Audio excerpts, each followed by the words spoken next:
This is a really nice board. We don't want Shang in the mirror match. He goes straight to Battle Phase, and oh my god, he has his own evenly match.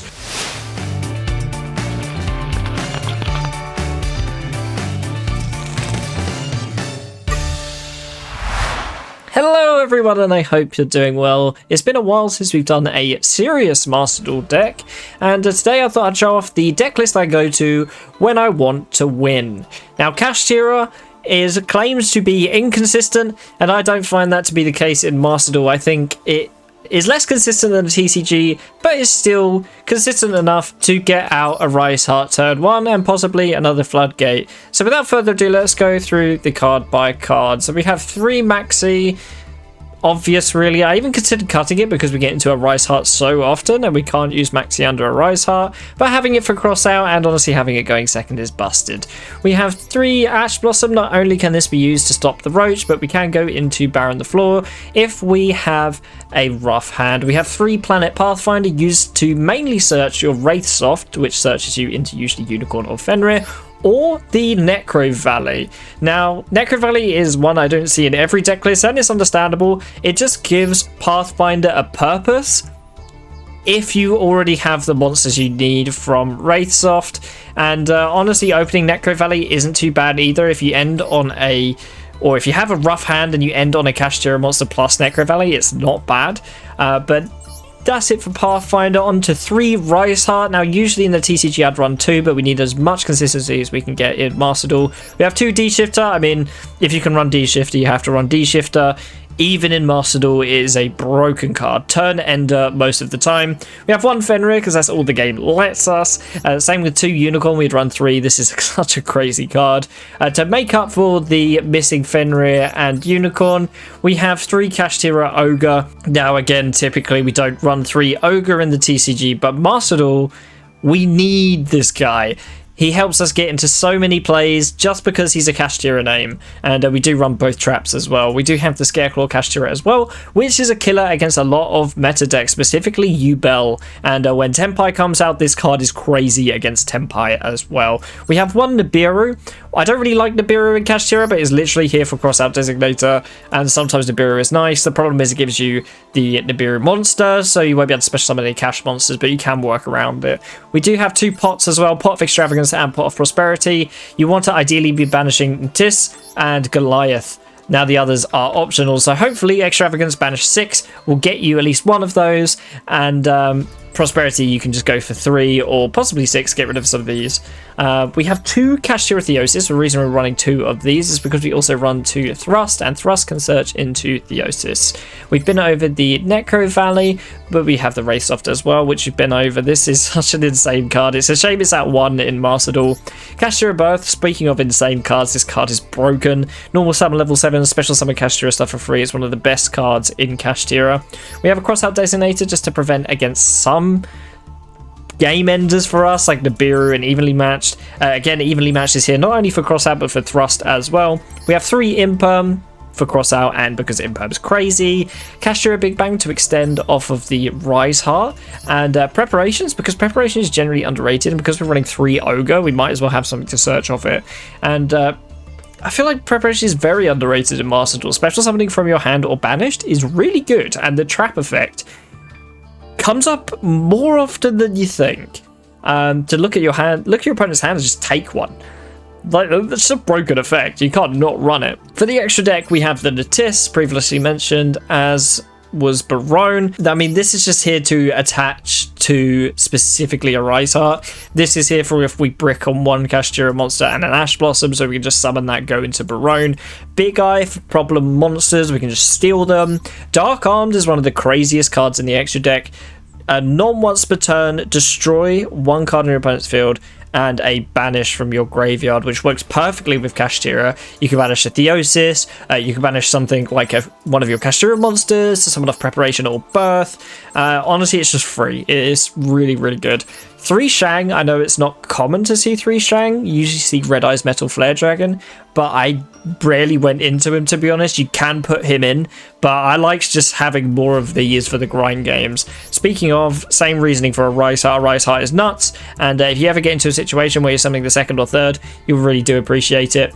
We do have Zeus just in case. I mean, we rarely go into it again because our Rise Heart is mainly our attacking XZs, and we want to keep a Rise Heart because it's Macrocosmos on legs, but we have it just in case. Same with Typhon. This is mainly to help us with clearing boards, especially if we only draw one monster like an Ogre on its own. At least it makes us the Typhon.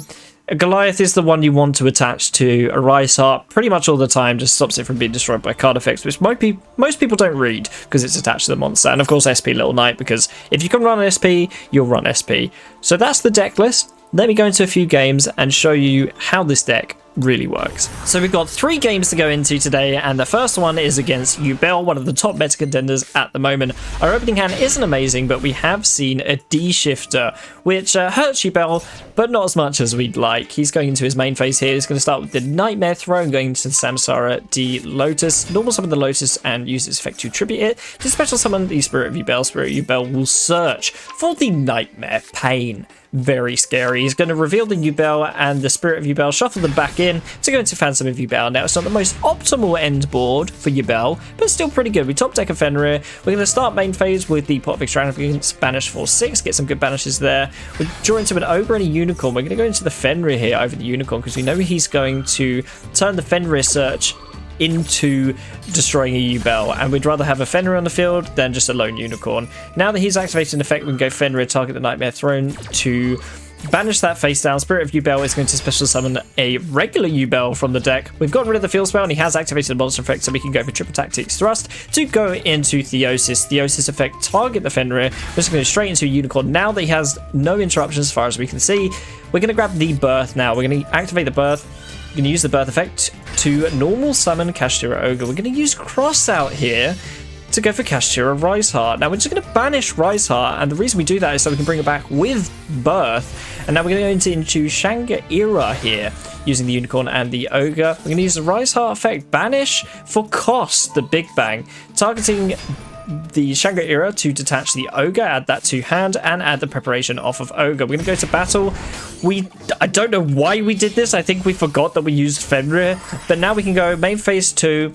We'll just go into Dark Arm, the Dragon of Annihilation, detach the Fenrir, target the Yubel, pop it, and we'll set the preparation as well. So without attacking with Fenrir, that would be the optimal line. We're still doing pretty good here. We can use the preparation to bring back the Fenrir. And for some reason he didn't max seed there, but he'll chain to the Shanga Era here. And so he'll get one draw, but we can just go straight into Scarecrow Kashtira, which does amazing against Yubel. He's going to normal summon the Samsara D Lotus, tributing it to get the Spirit of Yubel. I think we've seen this one before, but now he's activated a monster effect, which was his first mistake. We're going to go Fenrir, target the Spirit of Yubel to banish that face down, so now he has no monsters on the field. He's going to set the Mature Chronicle, which isn't going to do much here. We banished the card face down, so we might as well lock a zone. He's going to activate the Mature Chronicle, go for Triple Tactics, Talent, and draw 2. Not sure why he doesn't steal, but that's up to him. He activated a spell, so we can just banish 3 from his graveyard face down for fun. Why not? Let's lock another zone, and he's going to activate the Nightmare Pain here. Nightmare Pain is going to destroy the Dark Beckoning Beast. Add the Spirit of Yubel. God, it does so much, this deck. Shuffle the Beast back and the Spirit of Yubel to go back into another Phantom of Yubel, and as we've seen, that won't do much for us, especially with this Scarecrow Kashtira on the field. We're going to use the preparation effect again, but he's going to maxi again to draw one more card, but that's fine. I think we have this game in the bag. We're going to special summon the Ogre from hand. We'll switch the Fenrir to attack, go into battle. Yubel's effects are negated. We'll use Fenrir, target the Nightmare Pain, and well, he has a red Scarecrow Kashtira because it negates to the end of the turn, and we'll get rid of the Nightmare Pain, and we have a clear line to victory. Let's speed this up. We're just going to keep swinging, and we don't even need to. Yubel realizes it's been defeated by the best deck ever. Kashtira. Don't know why I said it like that. I just love this deck. Going into game number 2, we're going against Tearlaments, which is probably the best matchup for us, so if you hate Tear, play Cash. We're going second, but we did draw the Cockroach and the Wraithsoft. We'll pitch the Maxi in the draw phase. He's going to normal summon Rise Heart, pitch a Havness effect to Fusion Summon, which will draw us one card. He's going into Kit Kalos here, and what do we draw? Imperm. We're just nice like that. We're just going to Imperm on the Kit Kalos because I don't think there's a better target in this deck, and we hope that that shuts him down, and thankfully it does. He sets 2 and passes back to us. We already have a really good hand here, but Nibiru does not help it. We're going to activate the Wraithsoft here, and he also has a Max C, so all is fair in the cockroach world. We love Master Duel because this card exists, right guys?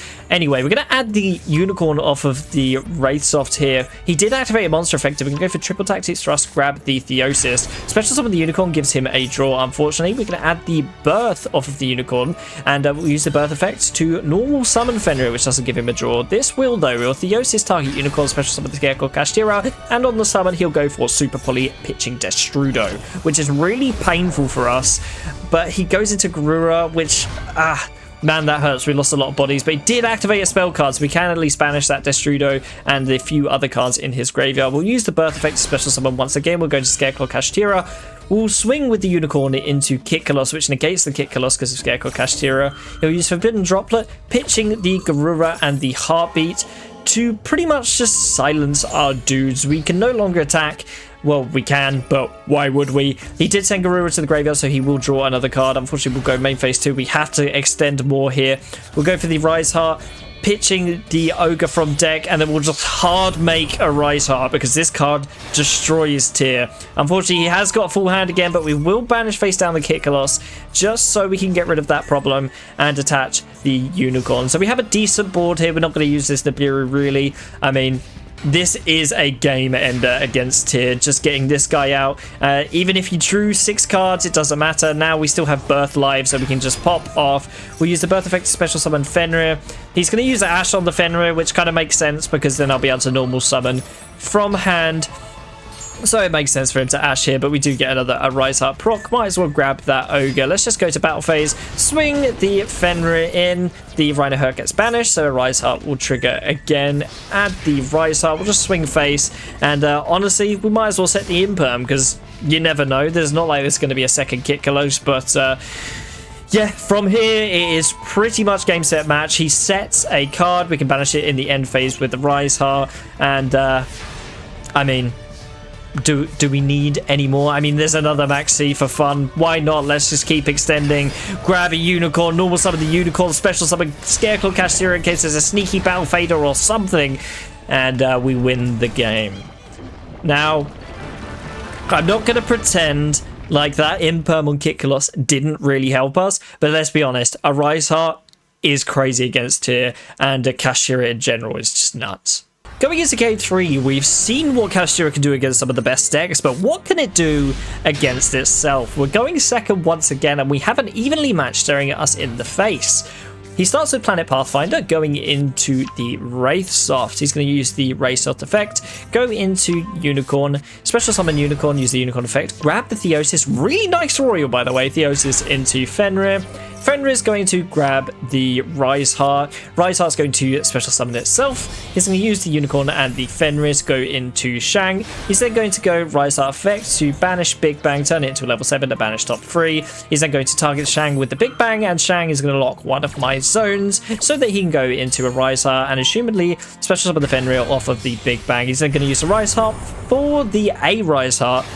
God, that's confusing to keep track of. He does have the Scarecrow Kashtira as well, so this is one of the best boards we could see from Kashtira. He's going to banish the Theosis, which gets a proc off of a Rise Heart, and he's going to use the Theosis effect to add the Big Bang back to hand, which is interesting, but I kind of see where he's going with this because he can use it as an extra piece of interaction. He equips the Theosis that just activated to a Rise Heart, and you don't know how fast we try and click battle phase here. He summons a Unicorn out the deck, but why do we care? We have evenly matched. Go straight to battle, go for the evenly match, and he keeps the Shang, which is really interesting. He doesn't know what we're on, so that kind of makes sense. We're going to go Pot of Prosperity, banishing 6, revealing Theosis, Ogre, Unicorn, Big Bang, Shifter, and Ogre. We're obviously going to grab the Unicorn here, our 1-card starter, but unfortunately we did banish card face down, so he's going to lock another zone, which does become a problem. We're going to go Unicorn, grab Theosis, since we already have the Birth. Theosis, target Unicorn, grab the Fenrir. We're going to do exactly the same thing he did. Grab the Rise Heart here, use Rise Heart effect again, banish a Unicorn because we can summon it back with Birth, and we don't have a target for Big Bang. And we can go straight into a Rise Heart because Shangri-Ira was activated on his side of the field, and we can just go straight into it. Why not?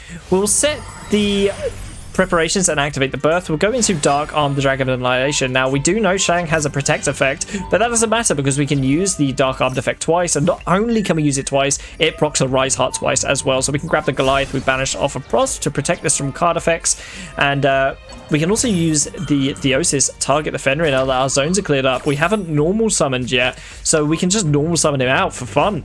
We now have 3 materials on the Rise Heart, which is brilliant. We can use the Birth to special back the Unicorn, and then we can use Birth again to normal summon Fenrir. Birth is honestly such a custom card. This is a really nice board. We don't want Shang in the mirror match. He goes straight to Battle Phase, and oh my god, he has his own evenly match. We're going to choose to keep the Rise Heart here. We get to attach 1 more. We get the Fenrir back in rotation. Detach 3 to get rid of that set.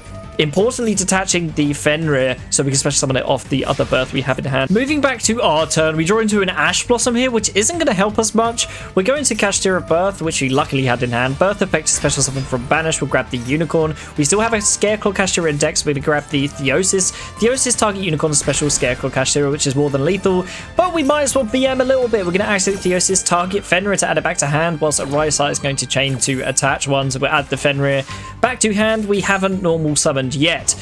We attach the Theosis to the Rise Heart, Birth to normal summon the Fenrir, because why not? Battle Phase, let's get this over and done with. Let's kill you, let's get rid of your Typhon, we don't like it. Attach another from a Rise Heart, because why the fuck not?